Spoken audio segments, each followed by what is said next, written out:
Cynthia's in Philadelphia. Hi, Cynthia. How are you? Hi, Dave. Oh my God, I can't believe I'm actually speaking with you. You too. I'm 60 years old, and to be honest, I'm not sure if I'll ever be able to retire. I was working a second job, but last year I had some health issues, so I'm not able to work a second job, and then COVID hit. I still have my regular job though, but I'm a baby step 3, but I'm only able to save like $200 a pay or like $400 a month.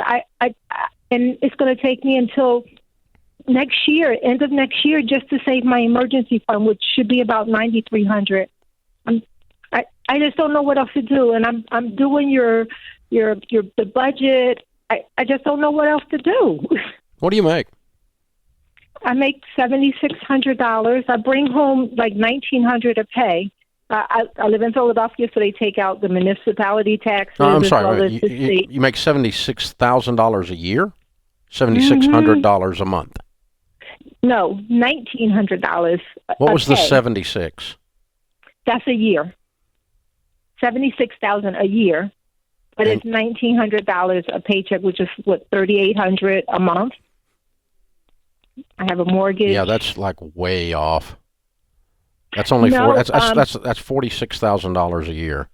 You don't make 76 Dave, and have 30 in taxes. I live in Philadelphia. I know you live in Philadelphia. Even Philadelphia is not that communist. Well, I pay. I have a pension. They take out money for your pension. I have money to go to a disability, and I pay my health insurance. And oh no, Cynthia. And her phone bill. Oh my gosh, lost her.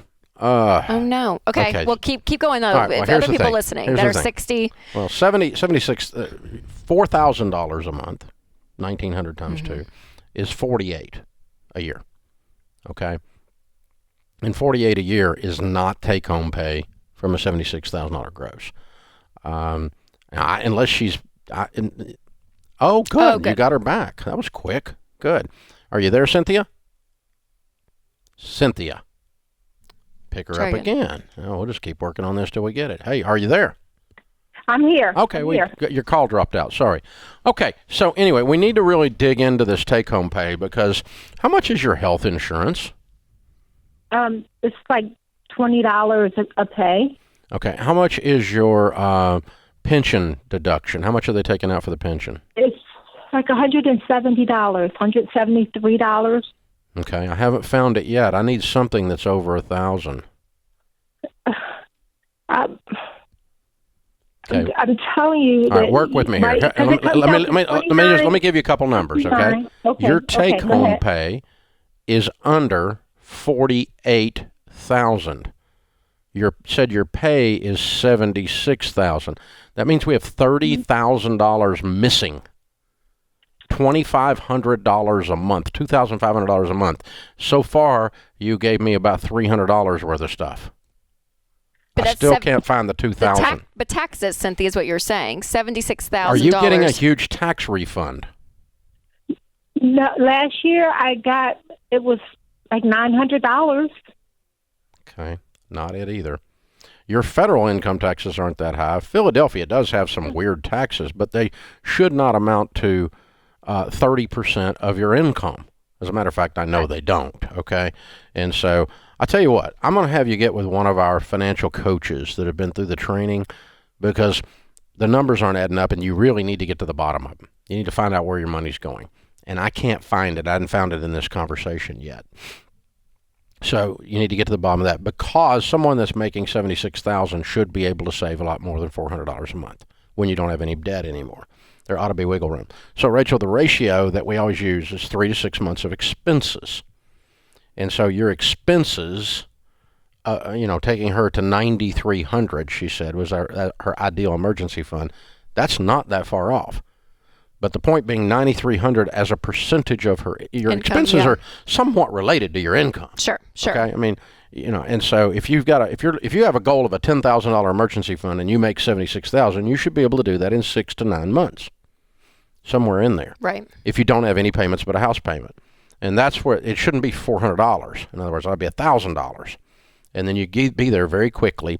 And so you very seldom do you look at a situation, you or I, when we're sitting down with someone's budget, where they cannot do their baby step 3 in 6 to 9 months. I was going to say very around 6 months. Right. Correct. Yep. Because it is 3 to 6 months of expenses, and you're that as a rate, it's somewhat related to your income, even though your expenses should be lower than your income.